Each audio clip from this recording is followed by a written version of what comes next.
అత్తమ్మా చెప్పమ్మా.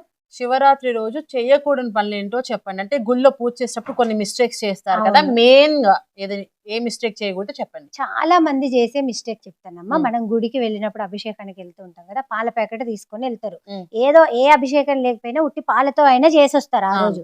కానీ అక్కడే ప్యాకెట్ చుంచేసి అదే ప్యాకెట్ తోటి అభిషేకం అలా చేస్తారు. పోయకూడదా? అలా అస్సలు చేయకూడదు. ఓకే. కంపల్సరీ దాన్ని ఒక పాత్రలోకి, అది రాగిదా వెండిదా, లాస్ట్ కి ఏంటంటే కుండ అయినా పర్వాలేదు, ఓకే. అందులోకి పోసుకొని దాంతో అభిషేకం చేస్తే ఓకే. చాలా మంచిది. కానీ ప్యాకెట్ తో మాత్రం డైరెక్ట్ అభిషేకం పోయకూడదు. చేయకండి. ఎవరైనా ఏదో ఒక కూడా పాత్రలోకి తీసుకొని ఆ పాత్రలోకి పాలని తీసుకొని దాంతో అభిషేకం చేయాలి. పోయండి. మనం అంతే. గుడికి వెళ్ళేటప్పుడు మన ఇంట్లో మనకి అవైలబిలిటీ ఉంది, రాగి చెంబో మ్మ్. లేదా నార్మల్ గ్లాస్ ఏదో అయితే ఒకటి. స్టీల్ గ్లాసులు వాడకండి దయచేసి. ఓకే. ఎందుకంటే స్టీల్ అనేది పూజకు ఇనుముతో పనికి కదా, రాదు. స్టీల్ మ్మ్. ఎప్పుడు పూజకు పనికిరాదు. పనికిరాదు. కాబట్టి స్టీల్ వాడకండి. మట్టి రాగి పాత్ర, చెంబు మట్టి మట్టి పాత్ర, రాగి చెంబు అయితే రాగిది, లేదంటే మట్టి దాంతోటైనా ఓకే. పర్వాలేదు, దాంతో యూజ్ చేయొచ్చు. కానీ స్టీల్ వాడకండి, ప్యాకెట్లతోటి డైరెక్ట్ పోయకూడదు. పోయకండి.